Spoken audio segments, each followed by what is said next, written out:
ऐसे व्यक्ति जो गतिशील और आकर्षण व्यक्तित्व के होते हैं, वे महत्वाकांक्षी, साहसी, मजबूत, इच्छा शक्ति, सकारात्मक, स्वतंत्र और आत्मविश्वास से ओत-प्रोत यानी कि इन सब गुणों से वो परिपूर्ण होते हैं। हालाँकि वे कभी-कभी किसी बात पर दुखी होने पर आक्रामक आक्रामक भी हो जाते हैं, यानी कि थोड़े-से एग्रेसिव भी हो जाते हैं। लेकिन कहा जाए तो धर्म में रूढ़िवादी सिद्धांतों का पालन करते हैं, लेकिन दूसरों के उपदेशों के प्रति संवेदनशील भी होते हैं। आनंद से जीवन व्यतीत करना और शत्रुओं तथा विरोधियों पर भारी पड़ना या उन पर विजय प्राप्त करना, स्पष्टवादी होते हुए आप कपट और मनसा वाचा से पवित्रता पालन करने वाले होते हैं। ऐसे लोग खरी-खरी बात करने वाले स्वभाव के व्यक्ति होते हैं, जिन्हें अच्छी तरह पता होता है कि उन्हें क्या चाहिए। वे उसे पाने के लिए भरपूर कोशिश तथा प्रयास करते हैं और कहे और बहुत ज़्यादा क्रिएटिव होते हैं। कहीं न कहीं रचनात्मक तरीके से भी चीज़ों को प्रयोग करने की कोशिश करते हैं। नीच कर्म से यानी कि गलत कामों से घृणा करते हैं तथा एक धैर्यवान, उदार तथा जिस कार्य को आप करेंगे या जिस कार्य को वो करते हैं, तो उसको जो है पूरी ईमानदारी तथा पूर्ण मेहनत, लगन के साथ करते हैं। आप मर्यादा के पालन करने में सर्वदा तत्पर रहते हैं। आपके रहन-सहन से बड़प्पन प्रतीत होता है। तथा मित्रों में अटल और विश्वास के आप पात्र होते हैं। आप अकेले आई मीन टू से आप अपने से छोटे-छोटे जो लोग होते हैं, छोटे वर्गों के लोग होते हैं, आपके चाहे किसी भी आप मानक में मान लीजिए आपसे छोटे लोगों के आप जो है सदैव उनकी रिस्पेक्ट करते हैं, कभी उनके लिए अपशब्दों का प्रयोग नहीं करते, ना ही कभी उनका अपमान करते हैं। आप केवल दयालु ही नहीं बल्कि सत्पात्र की रक्षा में भी तत्पर रहते हैं। सत्य बोलने वाले व्यक्ति होते हैं, स्पष्टवादी होते हैं, अच्छे दिल के व्यक्ति होते हैं। झूठ में विश्वास नहीं करते, मैनिपुलेटिंग में विश्वास नहीं करते।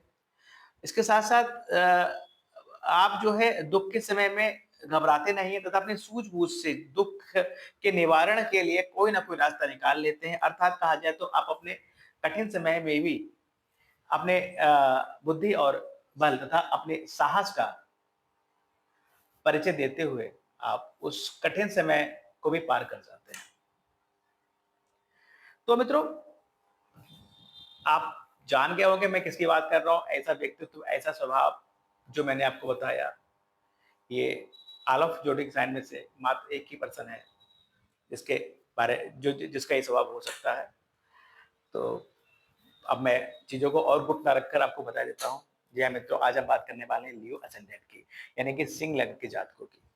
तो नमस्कार मित्रों, मैं शर्मा सुनील ओम श्री हरि एस्ट्रोनॉट पर स्वागत करता हूँ तथा ओम श्री हरि एस्ट्रोनॉट के माध्यम से आज हम अगस्त 2025 के जो ग्रहों का गोचर है, जो ट्रांजिट है, वो सिंह लगन के लोगों के लिए या सिंह राशि के लोगों के लिए कैसा रहने वाला है, इस विषय पर चर्चा करने के लिए उपस्थित हुए हैं। मैंने शुरू में थोड़ा-सा एक इंट्रोडक्टरी जो है सेंटेंसेस दिए थे, या वक्तव्य दिया था कि सिंह लगन के लोग किस तरीके के लोग होते हैं। इसके अलावा अगर हम बात करें तो देखिए जो इनका सिंबल होता है वो लॉयन होता है।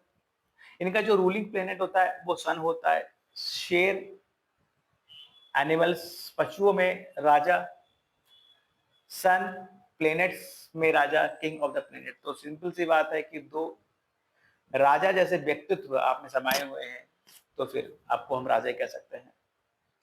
अब बहुत क्या बोलते हैं कि एक्सपेंसिव पर्सनैलिटी वाले जातक होते हैं। छोटी-मोटी चीज़ों या अनब्रांडेड चीज़ों से अब काम नहीं चलता। आप कोई भी चीज़ राह चलते ऐसे ही खरीद लेंगे, उससे सैटिस्फाई हो जाएँगे, तो ये आपके साथ नहीं होता। आपका जो एलिमेंट होता है वो फायर होता है, इसलिए आपके चरित्र में या आपके आचरण में थोड़ी अग्निता होती है, लेकिन वो अग्निता ऊपर से दिखाई देने के लिए होती है, लोगों के भले के लिए होती है। लेकिन अगर सच मानो, मैं कहूँ बात तो, कि ऑल ऑफ 12 ज़ोडिएक साइन में आप ऐसे व्यक्तित्व होते हैं कि आप दिल के बहुत अच्छे होते हैं, बहुत सॉफ्ट होते हैं। हर किसी के लिए आदर सम्मान की आपके अंदर जो होती है वो व्यवहार होता है। एक अंदर जो भावना होती है। साथ ही साथ आप जानते हैं कि किससे कैसे बात की जाए। हाँ, लेकिन एक चीज़ और है, आप स्पष्ट वक्ता तथा सत्यवादी वाले व्यक्ति हैं। इसलिए शायद आज का जो ये वर्ड है इसमें लोग हर चीज़ को मैनिपुलेट कर कर या वाटरिंग कर कर चीज़ों को मिक्स कर कर प्रेज़ेंट करते हैं, तो वो चीज़ आपको समझ में नहीं आती। इसलिए कभी-कभार जो है आपके साथ समस्या ये हो जाती है कि आप कितना भी सच बोलते हैं लेकिन सामने वाला आपको नहीं समझता, क्योंकि वो और लोगों की तरह ही उसको डील करता है कि यार कुछ ना कुछ तो बात होगी। तो ये चलन है दुनिया का, इसके लिए बहुत ज़्यादा कुछ कर नहीं सकते हैं, लेकिन आपकी जो राह है वो सत्य पथ पर है और आप लॉयन की तरह दहाड़ते हैं, लॉयन की तरह काम करते हैं और सूर्य जैसा तेज आपके मस्तिष्क पर हमेशा दिखाई देता है। बात करते हैं जैसे आप राजा, मैंने कहा ना सन राजा है, राजा यानी कि राज करते हैं, आप आदेश देते हैं, आपको आदेश देना पसंद है, आदेश लेना पसंद नहीं है, इसलिए आप से कहा जाए कि आप 10 टू 5 नौकरी में अगर आप एडजस्ट कर लें तो आपके लिए थोड़ा मुश्किल हो जाता है, लेकिन परिस्थितियों के हिसाब से आप एडजस्टमेंट तो कर ही लेते हैं, लेकिन अगर आपका दिल खोल कर कोई पूछे या आपके दिल से पूछे, मन की बात पूछे, तो शायद आप ना कह देंगे उसके लिए। आप साहसी होते हैं, बुद्धिमान, जीनियस होते हैं, रूलर होते हैं, किंग मेकर्स होते हैं। आप लोगों की जो क्षमताएँ हैं वो बहुत ज़्यादा होती हैं। छत्रियों सा तेज आपके माथे पर होता है, आपके मुखमंडल पर होता है, ईमानदार होते हैं, गुस्से वाले होते हैं। आपकी बात अगर कोई काट दे तो शायद आपको बहुत खराब लगता है और उसी समय आप रिएक्ट कर देते हैं। इस तरह का जो है आपका एक व्यक्तित्व होता है। इसके अलावा अगर बात की जाए, देखिए आपके लिए स्पेशली कि एक तो देखिए आपके जो सिंह राशि है उसमें नक्षत्रों की बात अगर हम करें तो स्पेशली मघा, पूर्वा फाल्गुनी और उत्तरा फाल्गुनी, यानी कि केतु, शुक्र और सूर्य। केतु, शुक्र और सूर्य, केतु, शुक्र और सूर्य। आई मीन टू से देखिए, एक तो आपके रूलर भी सूर्य हो गए, दूसरा आपका नक्षत्र भी जो है अगर उस डिग्री में फंस गया तो उत्तरा फाल्गुनी हो गया, तो उसके भी स्वामी सूर्य हो गए, लॉयन की पर्सनालिटी हो गई। तो आप में कहा जाए तो you are a compact form of Ketu, Shukra और सूर्य। तो हर चीज थोड़ा सा हटकर करते हैं आप। शुक्र हो गए, आप रोमांटिक भी होते हैं, कहीं न कहीं फ्लर्टर भी होते हैं। केतु हो गए, आप आध्यात्मिक भी होते हैं, स्पिरिचुअल पर्सनैलिटी होती है। और सूर्य होते हैं, राजा की तरह रहना तथा सूर्य जैसा मुखमंडल पर आपके तेज व्याप्त रहता है। तो और अधिक समय ना लेते हुए इंट्रोडक्टिव जो हमारा सेशन है सिंह लगन वालों के लिए, सिंह राशि वालों के लिए, उसको मैं खत्म करते हुए या समाप्त करते हुए आगे बढ़ते हैं हम कि जो सिंह लगन वालों के लिए अगस्त 2025 के जो ग्रहों का गोचर है वो कैसे रहने वाला है। तो आइए मित्रों बात करते हैं। मतलब बात करते हैं, देखिए सिंह लगन, देखिए लगन में आपके केतु देव विराजमान है। केतु और राहु का एक्सेस आपके फर्स्ट और सेवेंथ हाउस में है, जो कि अगले 1.5 साल तक रहने वाला है, यानी कि 5 दिसंबर 2026 तक ये एक्सेस आपके यहाँ बना रहेगा। अगर केतु आपकी जन्म पत्रिका में नेगेटिव है तो इनका उपाय अवश्य कीजिए।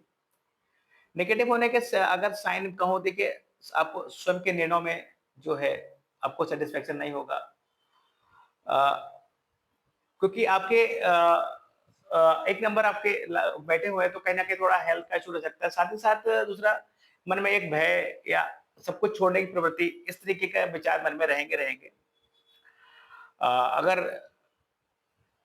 बात की जाए कि इनकी कोई अगर रेमेडीज की, तो देखिए रेमेडीज कर सकते हैं आप। अगर लग रहा है राहु केतु आपके लिए अच्छा नहीं है या आपकी जन्मपत्री पर चार्ट में केतु का प्लेसमेंट अच्छा नहीं है, तो आप इसका निसंकोच आप रेमेडी कीजिए। रेमेडी में बोलता हूँ आपको, देखिए केतु के लिए मैं हमेशा कहता हूँ कि आप ब्लैक डॉग्स को खाना खिलाइए। अगर जाड़े का सीजन अगर होता है तो आप कंबल 3 कम से कम जरूरतमंदों को बांट सकते हैं। इस तरह की चीजें कर सकते हैं। साथ ही साथ अगर एक सबसे अच्छा जो ऑप्शन है वो ये है कि अगर केतु आपको लगन में केतु है और आपको नेगेटिव इफेक्ट दे रहा है, तो आप स्पिरिचुअल हो जाइए। स्पिरिचुअलिटी जो होती है केतु के जो नेगेटिव इफेक्ट होती है वो कम करती है। साथ ही साथ ऐसे भी कर सकते हैं जहाँ आप काम करते हैं, जो आपका वर्किंग प्लेस है, या फिर जहाँ वो स्थान जहाँ आप बहुत अधिक समय बिताते हैं, वहाँ पर आप श्रीमद् भगवद गीता एक जो हमारी पवित्र ग्रंथ है, उसको आप अपने पास रखिए और जब समय मिले पढ़ सकते हैं दिन में। टाइम का कोई लिमिट नहीं है, आप दिन में 10 मिनट पढ़ सकते हैं। अगर टाइम है तो आधा घंटा पढ़ लीजिए। तो ये सब चीज़ें करने से केतु का जो नेगेटिव इफेक्ट होता है वो कम होता है और आपको उसकी सकारात्मक ऊर्जा प्राप्त होती है। अब देखिए बात करते हैं आपके राहु की। राहु आपके 7th हाउस में बैठा हुआ है। राहु विदेश का कारक है, धोखे का कारक है। राहु चीज़ों को एकदम बढ़ा देता है, एकदम कम कर देता है। मतलब राहु वाला जातक जो होता है, किसी जिस भी रिश्ते में राहु कनेक्ट होता है तो वहाँ पर या तो मतलब एक्सेप्शनल चीज़ें होती हैं, मतलब या तो लिमिट से अधिक होंगी या लिमिट से कम होंगी, एवरेज चीज़ें नहीं रहती हैं। तो इसमें हम ये कह सकते हैं कि जो आपके 7th हाउस में राहु हुआ है, तो कहीं न कहीं आपके वैवाहिक जीवन के लिए कलह पैदा करेगा, गलतफ़हमी देता है। तो ये जो पीरियड रहेगा 1.5 साल का जो रहेगा, इनके एक्सिस का 7th हाउस में राहु के, तो कहीं न कहीं ये आपके वैवाहिक जीवन में गलतफ़हमी पैदा करेंगे। और आपको इस चीज़ को सुनिश्चित करना होगा कि आप इस चीज़ को देखें कि जब तक राहु का प्लेसमेंट यहाँ पर है, आप अपने वैवाहिक जीवन में कोई प्रतिकूलता आप ना आने दें, इस चीज़ का विशेष ध्यान रखें। अगर कोई पार्टनरशिप बिज़नेस करते हैं तो थोड़ा-सा पार्टनरशिप जो आपके पार्टनर्स हैं, उनके प्रति भी थोड़ा-सा आप सजग रहें ताकि और कि किसी तरह कोई समस्या ना आए, प्रतिकूलता ना आए। इसके अलावा आप जो है अगले 1.5 साल तक अपने 7th हाउस से रिलेटेड किसी भी तरीके का कोई निर्णय अचानक से ना लें। आप हर निर्णय को 10 बार सोचें, समझ में ना आए तो उसको डिनाई कर दें। इस तरह की चीज़ें करें क्योंकि अचानक से निर्णय लेंगे तो वो शायद निर्णय आपके लिए उचित या आपके फेवरेबल नहीं रहेंगे और वो आपको आज नहीं कल कष्ट देंगे। तो इस चीज़ का विशेष ध्यान रखिएगा, राहु नेगेटिव है अगर तो आप उसका उपाय कीजिए, श्री विष्णु सहस्त्रनाम का पाठ कीजिए, बहते जल में नारियल प्रवाहित कीजिए। मैं बोलता हूँ हर बार आपको राहु के उसके लिए या फिर कपूर की फ्रेग्रेंस लीजिए आप, इस तरह की चीज़ें कर सकते हैं, किचन में खाना खा सकते हैं और स्पेशली एक दिमाग में बात आ गई कि राहु और केतु का जो एक्सिस होता है देखिए आमने-सामने होते हैं। एक धड़ है, एक धड़ के नीचे का शरीर है। एक सर है, एक धड़ है। आई मीन तो एक सर है और एक सर के नीचे का धड़ शरीर है वो है। तो इसमें एक बात याद आ गई कि राहु और केतु का अगर मैं कहूँ अगर कोई उपाय जो मैंने बताया ठीक है उपाय कर सकते हैं इनसे फायदा होता है। लेकिन एक पता है एक चीज़ उपाय क्या है? राहु क्या करता है? राहु चीज़ों में आपको अटैच कर देता है। और केतु क्या करता है चीज़ों से डिटैच कर देता है। तो जैसे फर्स्ट हाउस में केतु है तो आपको लगेगा यार कुछ नहीं रखा लाइफ में सब डिटैचमेंट हो जाएगा। मतलब मन में ऐसे भाव आएँगे। और राहु आपको 7th हाउस में इतना लीन कर देगा कि आपको अगर पार्टनरशिप बिज़नेस है तो आपको पार्टनरशिप बिज़नेस में ही लगेगा कि ऐसे कमाओ, वैसे कमाओ, ऐसे धन लाओ। अगर पार्टनरशिप बिज़नेस नहीं है तो शायद आप अपने स्पाउस के अपने 7th हाउस के प्रति इतना ज़्यादा आप अटैच्ड हो जाएँगे कि फिर दिक्कतें होंगी। तो राहु का सीधा सा एक मैं आपको रेमेडी देता हूँ आज, उसको ध्यान रखिएगा कि जहाँ भी राहु से आपको प्रॉब्लम हो, जहाँ भी राहु आपको भ्रम पैदा करे, जहाँ भी राहु कन्फ्यूजन पैदा करे या फिर आपका स्ट्रेस जो इंक्रीज करे, तो आप सीधा सा कीजिए उस भाव से आप डिटैच हो जाइए। डिटेल्स का मतलब ये नहीं है जस्ट 7th हाउस पे राहु पड़ा है तो आप रिश्ता तोड़ दीजिए स्पाउस से, ऐसा नहीं है। या फिर आप पार्टनरशिप बिज़नेस से जो है रिश्ता खत्म कर दीजिए उसको, ये भी नहीं है। करना सिर्फ इतना है कि आपको बहुत ज़्यादा सोचना नहीं है उस भाव के बारे में, कि जो होगा देखा जाएगा ठीक है। इस तरीके की चीज़ें आपको रखनी होगी। डिटैच हो जाएँगे तो राहु का जो नेगेटिव इफ़ेक्ट है वो थोड़ा ही कम हो जाएगा। ये एक आज़माई हुई रेमेडी है, ये प्लैनेट टू प्लैनेट प्लैनेट एक रेमेडीज़ होती है जिसको एक प्लैनेट दूसरे प्लैनेट्स के उससे काट देता है अपने स्वभाव से। तो इस चीज़ का आप ध्यान रखिए। अगर ऐसा कुछ है तो ये सब कर सकते हैं नो डाउट।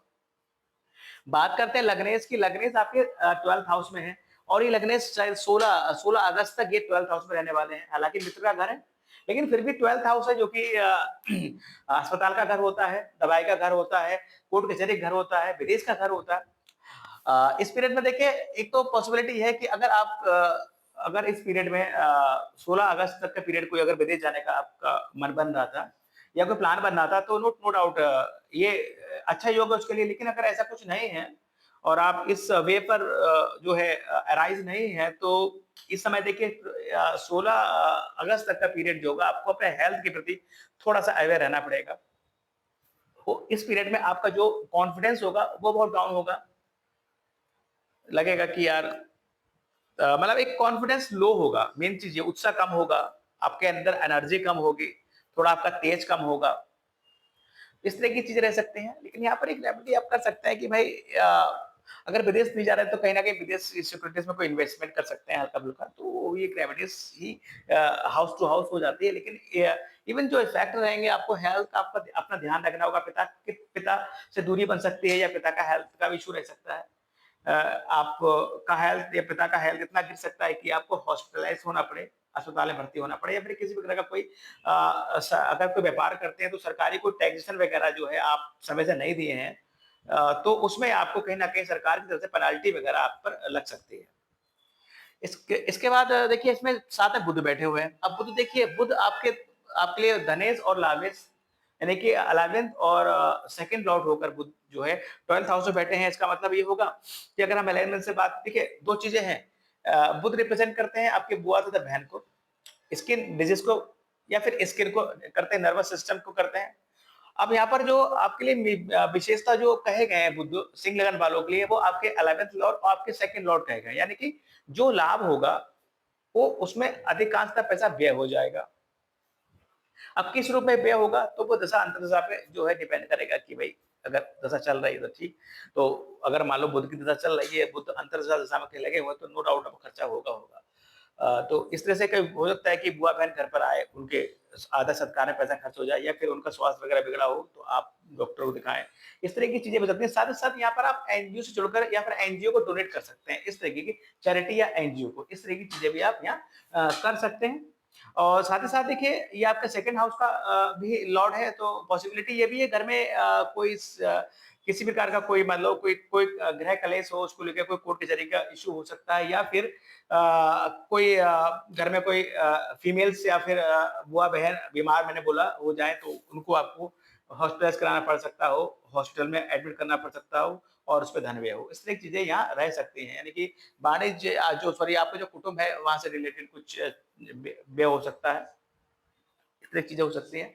बात करते हैं देखिए आपके 2nd हाउस की। 2nd हाउस में देखिए मंगल देव बैठे हैं। देखिए सिंह लगन वालों के लिए जो मार्स होते हैं बहुत ही उपकारक ग्रह कहे गए हैं, जो कि आपके 9th लॉर्ड और आपके 4th लॉर्ड होता है। यानी कि भागेश और सुकेश होकर मंगल बैठे हैं 2nd हाउस में। अगर हम इस चीज को दरकिनार करते हैं तो सिर्फ मंगल की बात करते हैं, तो मंगल भी देखिए, मंगल एक जो है फायर एलिमेंट जो प्लेनेट है, और वो जो है बहुत स्पीड या फिर तीव्र गति का प्लेनेट है। हालांकि 2nd हाउस में बैठा है, तो हमें विशेष तौर पर ये ध्यान रखना है कि पहली चीज तो हमें अपने खाने-पीने की वस्तु पर ध्यान रखना है कि हम जो है खाने-पीने पे कंट्रोल करें। अगला-बगला या उल्टी सी चीजें हम ना खाएँ, और एक लिमिट में खाना खाएँ, और अच्छा कायदे का खाना खाएँ, वरना स्वास्थ्य विकार हो सकता है। साथ ही साथ देखिए 2nd हाउस आपके वाणी का भाव है, आपकी लैंग्वेज का भाव है, तो कहीं न कहीं हमें इस चीज़ पे ध्यान रखनी पड़ेगी कि भई हम अपने परिवारजनों के साथ कायदे से पेश आएँ। उनसे कोई किसी बात पर हम जो है हमारे वाणी का जो स्वर है वो बिगड़े ना। अदरवाइज़ चीज़ें बिगड़ सकती हैं। प्रॉपर्टी के कोई विवाद अगर चल रहा हो, तो वो भी आप इस पीरियड में अपने मुँह से घर वालों के बीच बात ना करें, वरना क्योंकि आप मंगल बैठा हुआ है, तो कहीं न कहीं कोई नेगेटिव बात या कोई खरी बात आपने कह दी तो समस्या क्रिएट हो सकती है। इस तरह की चीज़ें यहाँ रह सकती हैं। इसके अलावा हम बात करें देखिए आपके कारक ग्रह के होने के नाते, जब कारक ग्रह होने के नाते देखिए एक पॉसिबिलिटी ये है देखिए भाग्येश बैठे हैं आपके 2nd हाउस में, यानी कि धन के भाव में। तो भाग्येश का धन के भाव में बैठना, हालाँकि मंगल यहाँ पर इतना ज़्यादा इसमें मजबूत नहीं है, लेकिन फिर भी प्लैनेट है, बैठे हुए हैं 2nd हाउस में। मंगल स्पीड कारक भी होते हैं, तो कहीं न कहीं धन संचय में जो स्पीड होगी वो थोड़ी बढ़ेगी, और उसमें भाग्य का पूरा सहयोग आपको मिलेगा। साथ ही साथ एक पॉसिबिलिटी ये भी बन सकती है कि भाई कोई हायर एजुकेशन अगर आप कर रहे हो, जो कि 9th हाउस हायर एजुकेशन का भी होता है, तो वहाँ पर धन का संचित धन का व्यय हो सकता है। इसके अलावा आप लंबी यात्राएँ कर सकते हैं। लंबी यात्राएँ करेंगे तो वो आपके लिए कोई, मान लीजिए आपको कोई व्यापार को लेकर या किसी भी और मुद्दों को लेकर हो, तो वहाँ से कहीं न कहीं आपको फाइनेंशियल आपके रिसोर्सेज़ बढ़ते हुए दिखेंगे। धन आपको प्राप्त हो सकता है, संचय हो सकता है, या फिर सडनली आपको लंबी यात्रा करनी पड़े किसी और एनी कॉस्ट की वजह से, तो कहीं न कहीं आपका धन का व्यय भी हो सकता है। संचित धन का इन्वेस्टमेंट या व्यय, ऐसी चीज़ें कर सकते हैं। साथ ही साथ देखिए अब आपके 4th लॉर्ड होकर सुखेश होकर ये 2nd हाउस में बैठे हैं, तो कहीं न कहीं घर में लग्ज़री गुड्स खरीदने के लिए या सुख सुविधा के लिए आप अपने संचित धन का व्यय कर सकते हैं। प्रॉपर्टी वगैरह लेने के लिए आप संचित धन का व्यय कर सकते हैं। इस तरीके की चीज़ें यहाँ रह सकती हैं। बात करते हैं आपके देखिए 3rd लॉर्ड की। 3rd लॉर्ड जो है शुक्रदेव, यानी कि 3rd और 10th लॉर्ड। 3rd और 10th लॉर्ड आपके बैठे हैं 11th हाउस में। 11th हाउस बहुत अच्छा भाव कहा गया है जन्म पत्रिका का। 3rd लॉर्ड होकर आप वीनस का आपके 11th हाउस में बैठना, कहीं न कहीं छोटी-मोटी यात्राओं से आपको जो है आय की प्राप्ति, धन की प्राप्ति के मार्ग दिखा रहा है। अगर आप आईटी, मल्टीमीडिया, ऑनलाइन वर्किंग से जुड़े हुए हैं, तो कहीं न कहीं इसमें छोटी-मोटी यात्राएँ होंगी, या फिर यात्रा को हटा देते हैं क्योंकि यात्रा के बाद 3rd है। तो अगर आप IT, multimedia, communication, commission, online working जुड़े हुए हैं, तो धन लाभ होने के चांसेस हैं। साथ ही साथ मित्रों का सहयोग आपको मिलेगा, नए मित्र बनेंगे, या अगर कुछ छोटी-मोटी यात्रा कर रहे हैं या इस किसी काम में जो आप ऑनलाइन वर्किंग कर रहे हैं, कहीं न कहीं आपके साथ कई जो है आपके लोग आपसे मिलेंगे, आपके मित्र बनेंगे, इस तरह की चीज़ें रहेंगी। और साथ ही साथ पॉसिबिलिटी ये भी है कि ये जो आपके बड़े भाई-बहन हैं, वो आपको इस कार्य में मदद करें या फिर बड़े भाई-बहनों के साथ आप कुछ छोटी-मोटी यात्रा करें, इस तरह की चीज़ें आप यहाँ कर सकते हैं। इसके अलावा देखिए आपके 10th लॉर्ड होकर शुक्र आपके 11th हाउस में बैठे हैं, तो ये बहुत अच्छा योग है। कहीं न कहीं प्रमोशन का योग है। साथ में जुपिटर बैठे हैं, जुपिटर अष्टमेश भी बैठे हैं, अष्टमेश और पंचमेश होकर आपके 11th हाउस में बैठे हैं। तो हालाँकि जुपिटर जो है पंचमेश होकर अच्छी ग्रह है। एक्चुअली होता क्या है, मैंने आपको लास्ट टाइम भी बताया था कि सूर्य और चंद्र को छोड़कर बाकी जो ग्रह बचे आपके 5 उनकी 2-2 राशियाँ होती हैं, वो 2-2 राशि के मालिक होते हैं। तो ऐसे ग्रह जिनकी 2 राशियाँ होती हैं, उनकी एक राशि अगर त्रिकोण में पड़ती है, तो वो शुभ ग्रह कहलाते हैं। तो यहाँ पर जुपिटर आपके लिए शुभ ग्रह हुए, हालाँकि अष्टमेश तो हैं, लेकिन यहाँ पर अगर हम बात करें क्योंकि शुभ ग्रह के रूप में तो ये अच्छे यहाँ आपको जो है प्रभाव देंगे।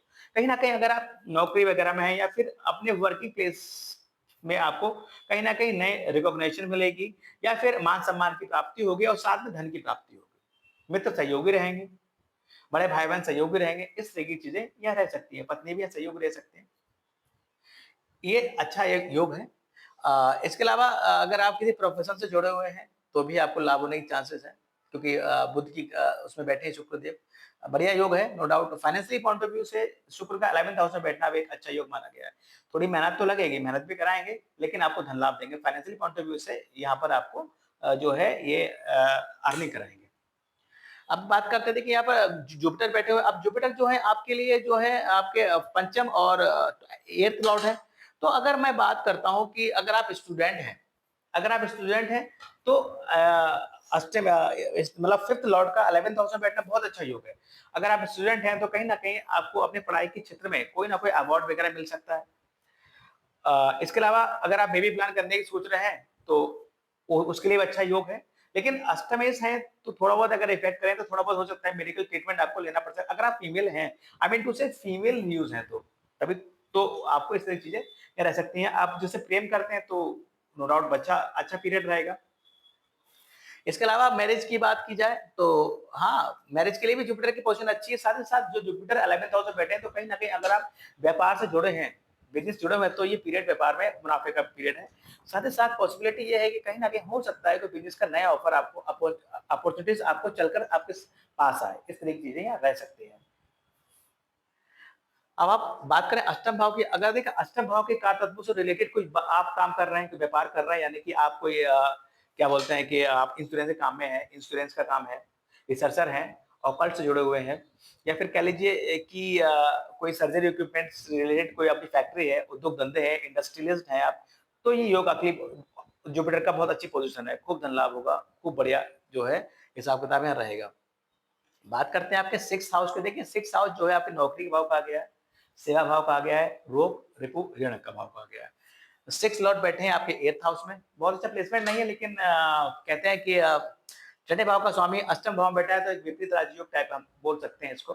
लेकिन इसके लिए हमें भी देखना पड़ेगा कोई भी विपरीत राजयोग तभी फलित होता है जब अगर वो मेल बंदा है तो उसका लगन और सूर्य मजबूत हो, अगर वो फीमेल है तो उसका लगन और चंद्र मजबूत हो। तो यहाँ पर निसंदेह, लेकिन ये यहाँ पर जो है नौकरी के भाव को इतना ज़्यादा मजबूत नहीं कर रहा है। लेकिन हाँ, अगर नौकरी की तलाश आप इंडस्ट्री फैक्ट्री इंडस्ट्रीज़ का सर्कल में कर रहे हैं, या फिर इंश्योरेंस फील्ड में कर रहे हैं, या फिर डॉक्टरी फील्ड में कर रहे हैं, रिसर्च की फील्ड में कर रहे हैं, ऑकल्ट की फील्ड में कर रहे हैं, तो निसंदेह ये उत्तम योग है यहाँ इस भाव से, या इस जो मैंने आपको कुछ वे बताए मोटे-मोटे तौर पर जो-जो सेक्टर्स बताए, उन सेक्टर्स में आपको जॉब लगने के चांसेस यहाँ पर हैं। लेकिन बात की जाए लोन वगैरह की, तो लोन वगैरह के लिए देखिए ये भाव अभी इतना स्ट्रॉन्ग नहीं, क्योंकि बाधा अष्टम भाव बाधा का होता है तो कहीं न कहीं बाधा है। अब बात की जाए रोग की, थोड़ा ध्यान रखना पड़ेगा आपको अपने रोग के प्रति, क्योंकि लग्नेश भी 12th में है और ये यहाँ पर है। शत्रु की बात करें तो शत्रु के प्रति भी थोड़ा-सा आपको जो है जागरूक रहना पड़ेगा, कोई ना कोई छुपे हिडन शत्रु आपको परेशान कर सकते हैं, इस तरह की चीज़ें रह सकती हैं। बात करते हैं 7th हाउस की, देखिए 7th हाउस के बारे में अभी बोला था शुरू में कि राहु बैठे हुए हैं, 7th लॉर्ड का बैठे अष्टम भाव बैठे, 7th लॉर्ड का अष्टम भाव बैठना तो ठीक है, लेकिन फिर भी जो शनिदेव होते हैं, जो सैटर्न होते हैं, वो कहीं न कहीं वैवाहिक जीवन के लिए अच्छे नहीं मानेंगे। हालाँकि उनका खुद का घर है, लेकिन फिर भी अगर मान लीजिए आप बेसिकली होता क्या है जो 7th हाउस में अगर सैटर्न की राशि पड़ी हुई है तो विवाह विलंब से होता है और विवाह विलंब होने के बाद कहीं न कहीं कुछ अंडरस्टैंडिंग कुछ एडजस्टमेंट दोनों के बीच होता है। अब 7th लॉर्ड का अष्टम भाव में बैठना ठीक है, अपने से दूसरी चला गया, अच्छा योग है नो डाउट, लेकिन राहु वहाँ बैठे हुए हैं। तो जो शनि का जो कारतत्व है कहीं न कहीं कुछ न कुछ क्या कहते हैं वैवाहिक जीवन में कुछ न कुछ जो है नेगोशिएटेड आपको करेगा, लेकिन साथ में राहु बैठा है तो चीज़ें और भी बढ़ा देगा। तो राहु क्या करेगा? राहु आपके वैवाहिक जीवन में गलतफ़हमियाँ पैदा करेगा, प्रतिकूलता नहीं रहने देगा, अनुकूलता नहीं रहने देगा, वैवाहिक जीवन प्रतिकूलता पैदा कर देगा। तो इस तरह की चीज़ें यहाँ पर रह सकती हैं, तो अचानक से कोई भी निर्णय आप यहाँ पर ना लें। 7 हाउस से रिलेटेड। बाकी मैरिज की बात करें तो मैरिज के लिए हालाँकि प्रपोज़ल वगैरह आपको आ सकता है। बात करते हैं अष्टम भाव की। देखिए अष्टम भाव में आपका 6 लॉर्ड बैठा हुआ है, तो अच्छा योग है कि भाई और अष्टम लॉर्ड जो बैठे हैं वो आपके 11th हाउस में बैठे हैं, नो डाउट अष्टम भाव से कारतत्वों से जुड़कर यानी कि अष्टम भाव से जो अष्टम भाव के जो भी फैक्टर्स हैं जो भी इंग्रीडिएंट हैं उनसे अगर जुड़कर आपको कार्य कर रहे हैं तो आपको धन लाभ खूब होगा, खूब बढ़िया रहेगा, नो डाउट अच्छा रहेगा। बात करते हैं भाग्य भाग्य स्वामी की। 9th लॉर्ड बैठे हैं आपके सेकंड हाउस में। मैंने पहले बता चुका हूँ कि भाग्यवश सबको धन की प्राप्ति तथा हो सकता है फैमिली में कोई आध्यात्मिक अनुष्ठान वगैरह हो, उसमें भी हो, इस तरह की चीजें रह सकती हैं। परिवार के साथ आप कहीं ना कहीं यात्रा कर सकते हैं, इस तरह की चीजें यहाँ पर आप कर सकते हैं। 10th लॉर्ड आपका बैठा है 11th हाउस में, तो नो डाउट वर्किंग प्लेस पर आपको मान सम्मान की प्राप्ति होगी, प्रमोशन नौकरी है, प्रमोशन के चांसेस हैं, बहुत बढ़िया योग है। 11th लॉर्ड की बात करें, 11th लॉर्ड बैठा है आपके 11th लॉर्ड बैठे हैं आपके 12th हाउस में। चैरिटी या एनजीओ जुड़ेंगे, उनको दान कर सकते हैं, डोनेट कर सकते हैं, या फिर ये इन शॉर्ट कहें तो आपकी जो आय है उसमें आपको व्यय भी होगा। देखिए बुध आपको आय भी कराएंगे तो आपका व्यय भी कराएंगे, तो इस तरीके का एक जो है मेनली कंसेप्ट रहा अगस्त 25 के जो ट्रांजिट है प्लेनेट का लीज वाले के लिए। अब बात करते हैं, देखिए अमावस्या, आपकी अमावस्या 22 अगस्त को पड़ रही है, दरअसल अमावस्या। अगर मैंने जैसे मैंने आपको बताया ही राहु की रेमेडी के लिए, देखिए राहु की रेमेडी के एक विशेष जो दिन होता है वो अमावस्या का बहुत अच्छा माना गया है कि अमावस्या वाले दिन आप सुबह जल्दी उठें, ब्रह्म मुहूर्त में श्री विष्णु सहस्त्रनाम का पाठ करें और बहते जल में नारियल को प्रभावित करें।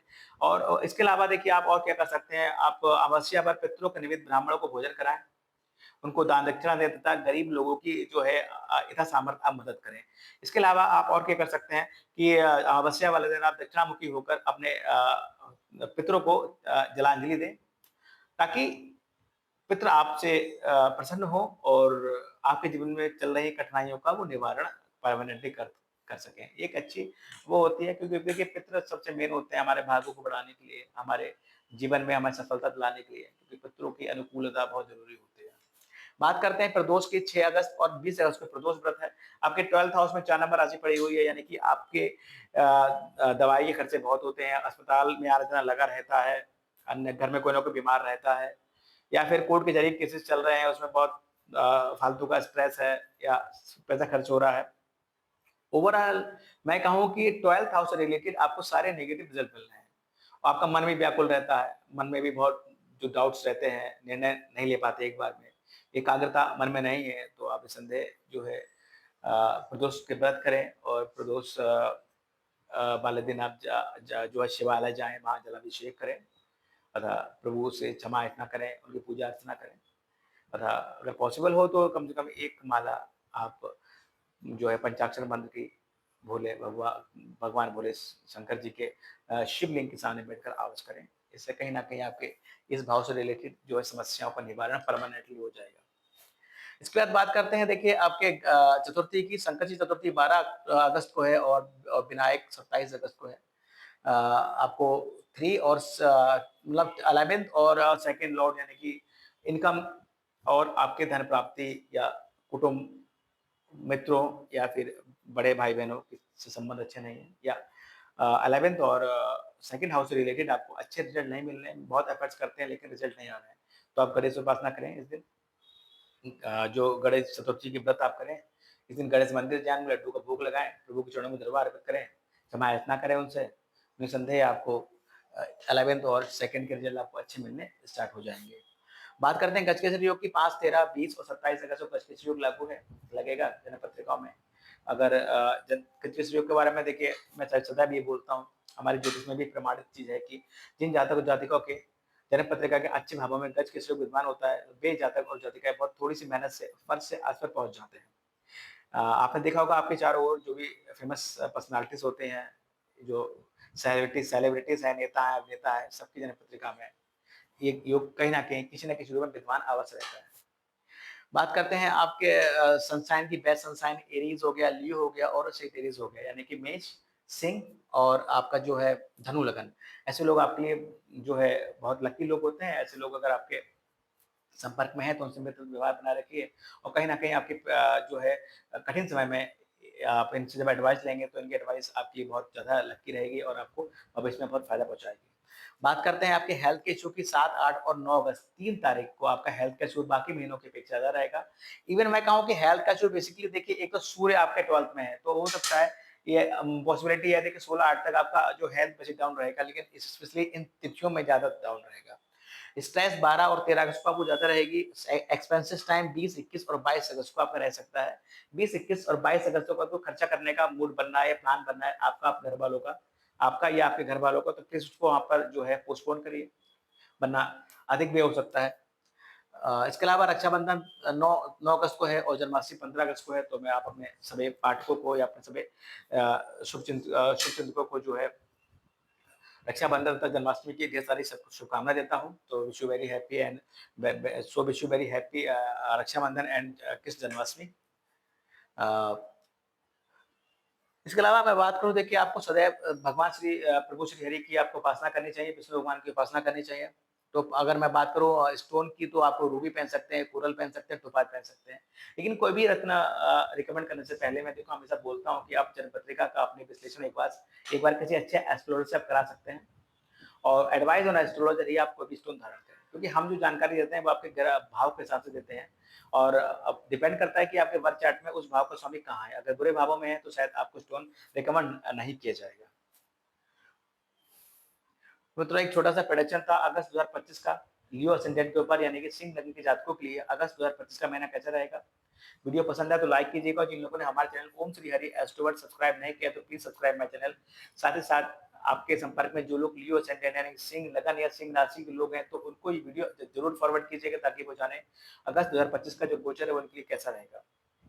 साथ ही साथ आप लोग जो मेरे चैनल को सब्सक्राइब कर रहे हैं और मेरे वीडियोस को लाइक कर रहे हैं उसके लिए बहुत-बहुत धन्यवाद। आप अपना आशीर्वाद तथा अपना प्यार सदैव हमारे साथ ऐसे बनाए रखिए ताकि हम अपनी अनवरत सेवा आपके समक्ष यूँ ही लाते रहें। तो thank you very much. Radhe Radhe. जय माता दी।